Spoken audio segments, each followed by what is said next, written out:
Ni kama bundi ameendelea kupiga kelele kwenye pala Mamelodi Sundowns aka Masandawana aka the Yellow Army aka the Brazilian kutoka South Africa. Leo hii tumeshuhudia wamepoteza katika fainali ambayo walicheza dhidi ya Pyramids kutoka nchini Misri.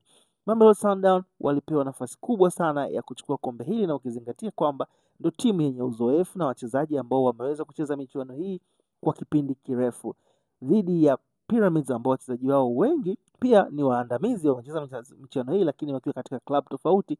Kwa hiyo ule muunganiko wa kitimu ulikuwa haupo. Pia tumeshuhudia mchezaji aliyewahi kupita Yanga, Mayele Fiston aka mzee wa kutetema, akiweza kuingia kambani na kuweza kuandika goli la kwanza ambalo liliamsha matumaini makubwa sana kwa Pyramids. Ni kama Yanga wamefurahi kwa sababu nimeona katika ukurasa wa Ally Kamwe akiandika Afrika imetetema, tumefurahi.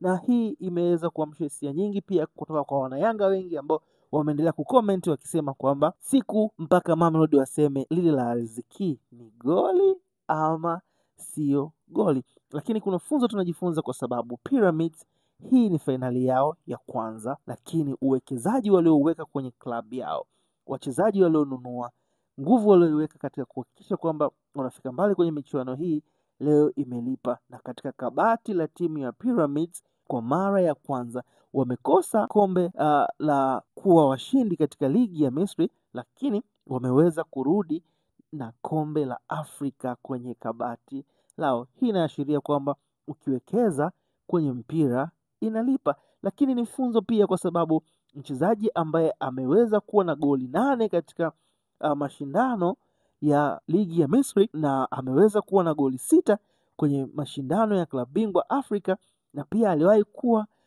mfungaji bora wa kombe la shirikisho, alipita katika klabu za Tanzania. Hii inaashiria kwamba ligi yetu na pia inapiga hatua kwa sababu tumeweza kuwa na wachezaji ambao hata wakitoka kwetu bado wanaweza kufanya vizuri Afrika. Leo hii Afrika imetetema. Leo hii Afrika imefurahi. Leo hii Misri imefurahi. Leo hii Pyramid wameweza kuandika historia yao ya kwanza. Lakini leo hii South Africa imeingia kwenye huzuni kubwa baada ya Mamelodi kupoteza katika fainali hii, fainali ambayo watu wengi walikuwa na matumaini makubwa kwamba kutokana na uzoefu wa kikosi cha Mamelodi, kutokana na ugeni wa Pyramids, basi wangeweza kurudi na kombe South Africa. Lakini ndio maana tunasema there are always a next time. Ni kweli, je, mzimu wa Yanga unaendelea kuwatafuna Mamelodi? La Aziz Ki ni goli ama sio goli? Sisi hatuna mengi, nadhani Mamelodi wanaweza cha kujuza zaidi tutakipata kutoka kwao. Endelea kuwa karibu na Malaika TV ili uendelee kupata updates mbali za kimichezo, burudani na siasa na maisha kwa ujumla. Tuendelee kuangalia Malaika TV, usisahau kusubscribe.